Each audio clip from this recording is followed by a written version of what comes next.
Hello there. We are at part 23. So today is November 3rd, and everything will feel different. The music has faded, the candles have burned low, the air is quieter. It's the day that we believe our loved ones have returned back to the afterlife. In the morning, families will start to gather their altar. The food we had talked about in previous videos, some families will wrap the food in plastic so that way they can eat it. So pan de muerto is typically eaten November 1st, November 2nd, while everyone is around the altar, but the food is shared with the family and the community, because again, we talked about in that other video that it is the communion of the living and the souls and sharing a meal together. So the food is not going to waste. Also, the morning of, some families will attend a mass at sunrise. Others, there will be a procession in their pueblos, and it is called the Misa de Difuntos, the Mass for the departed. Other families do it more privately. They whisper prayers of that their family will rest in peace until their return the following year. So it is definitely a moment of closure, bittersweet, filled with gratitude for the time that they spent with that soul that came. It's also a moment for the family to be grateful for the stories shared and the memories shared, because that should be the ultimate goal, is your family and friends getting together and being able to talk about that soul that is no longer with you guys. So the days of October 27th through November 2nd was about celebration. November 3rd is about saying goodbye. And I'm a musical person, and so I think about the the musical Hamilton, and about George Washington and him not doing the presidency again. And there's a part in one of the songs that talks about the country needs to learn how to say goodbye. And maybe talking about the US government is probably not the best thing right now, but there is truth to that. And I think Dia de Muertos will teach those around us to let go a little easier. And that's what November 3rd is. It's the day of letting go until the following year. So this is just part 23. We still have a lot of time together. We have gone over the elements, we have gone over the altars, we have gone over what happens on what days, but there is still a lot of details. Some things are 100% tied to Dia de Muertos, some of it isn't, but it is all tied to la cultura mexicana. So I am really hoping that those of you who are new to Mexico, new to this tradition, will take the time, 3 or 4 minutes each day, and watch the videos and then share what you've learned or share my videos. And we are going to keep expanding, and it's going to be a wealth of information. And just thank you for giving me the opportunity to be able to share this with you guys. I am so excited about the next batch of videos, because we have now talked about the elements, the levels of the altar, the dates, but now we are going to dig deep into everything that surrounds it and the details that I think are so important in sharing with the future generations, so those details don't get lost. So today in part 24, we are going to talk about, when you think of Dia de Muertos, the images that come to mind. We had talked in a previous video, like pan de muerto, right? You just that's for that tradition. The other one is the Catrina, right? You see the Catrina, then you just think Dia de Muertos. And just like everything we have talked about, deep history. There's roots there. It doesn't go back to indigenous times, but there is definitely a history here. And we are going to talk about the artist that gave birth to her, but then the artist that baptized her, because there were two people involved in her growth, let's say. The first artist we are going to talk about is José Guadalupe Posada. He was born in the mid-1800s. He was born in Aguascalientes, which, by the way, has the largest feria in Mexico. If you want information about that feria, make a comment below. My husband goes every year and has friends and family there, but I digress. So he was born in Aguascalientes. He started his artist history. He was like 15 years old when he started. He was a political satirist, so he worked for newspapers.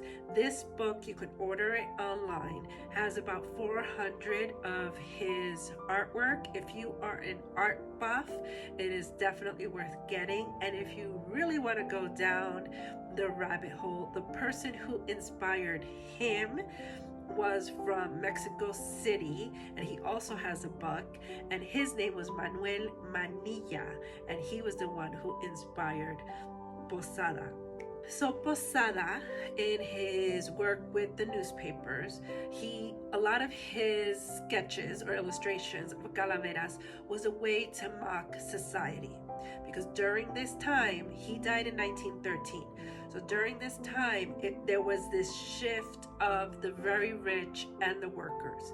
And his calaveras was his way of saying, look guys, at the end of this lifetime, we all end up the same. In death, we are all equal. And that's what his satire in the papers kind of focused on. Now, before La Catrina was La Catrina, she was born from José Guadalupe Posada, and her birth name is La Calavera Galvancera, and I don't say it perfectly, but it is related to galvanzos.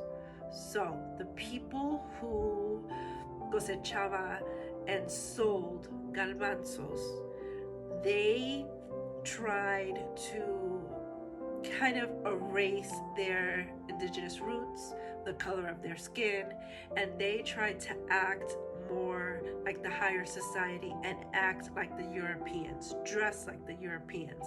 That's where that big hat comes from. So that was why he called what we know now as La Catrina, La Calavera Galvancera, and she was created for those who were trying to reject what they looked like. Now, if you are a history buff, what else happened in 1910? On November 20th, which we celebrate every year, in 1910 began the Mexican Revolution, which lasted for 10 years. What was the Mexican Revolution? It was the people, the working class, fighting against this upper, rich, wealthy people. And I'm sure you've heard the term. If not, you're going to hear it now, that Zapata would say, I'm going to mess it up, but es la tierra es de quien lo trabaja. And that was the origin of La Revolución Mexicana. So the revolution starts in 1910, Posada dies in 1913. He creates this all in the same timing of what is happening in the country. And in this part of the story, it's where it takes a trippy turn, because so far he made this calavera, galvancera, has nothing to do with Dia de Muertos. Who did he inspire? Diego Rivera. And if you are not familiar with Diego Rivera, please comment below. I am happy to make a video about him. That would probably take a lifetime because his work is so expansive. He was also married to her, Frida Kahlo.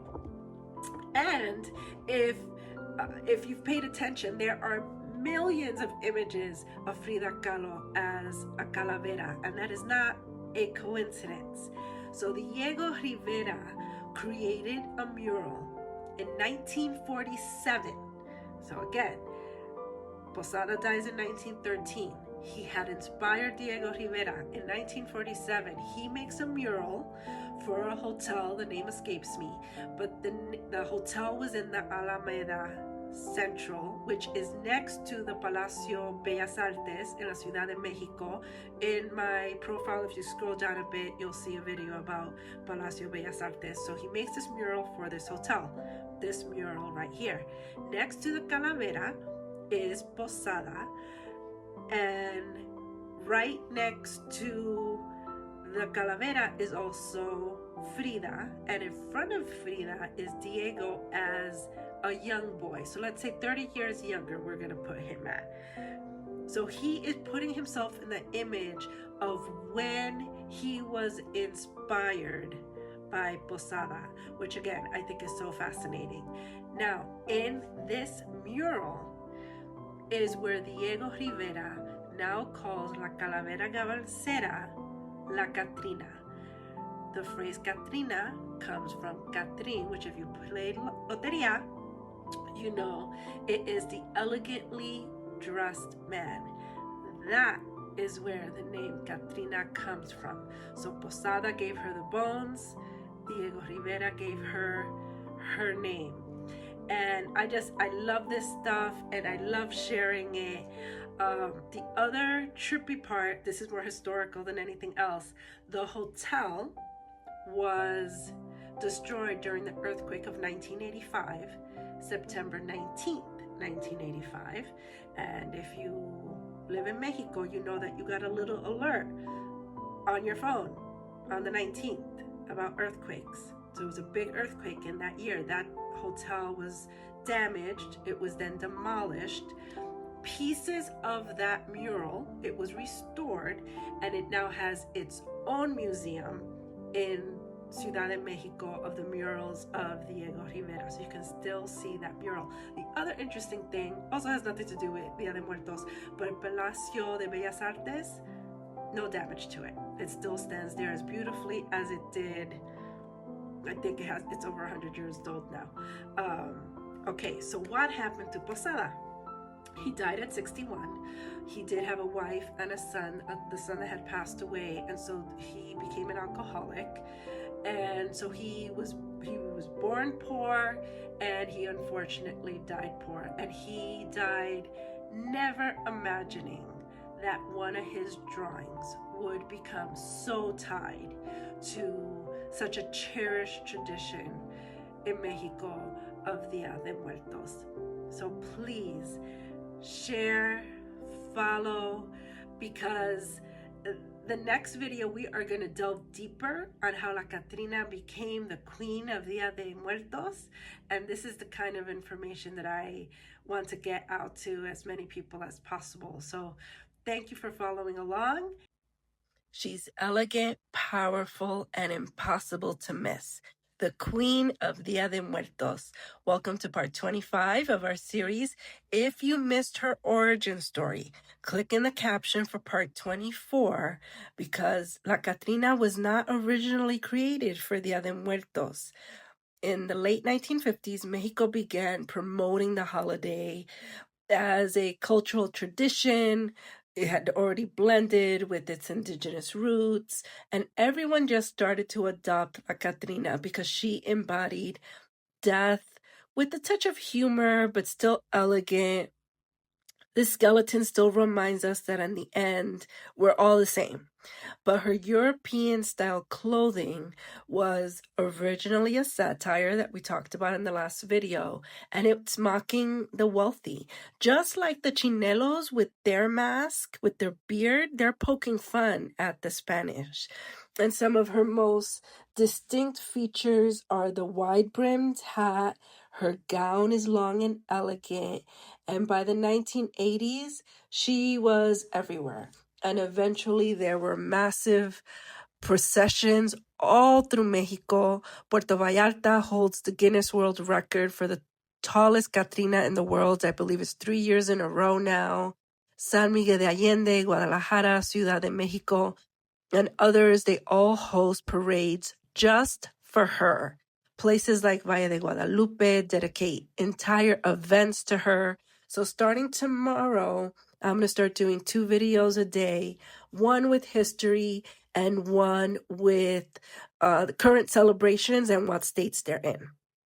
So next time you dress as a Catrina, be proud that you are representing equality among social classes within the Mexican identity and folklore.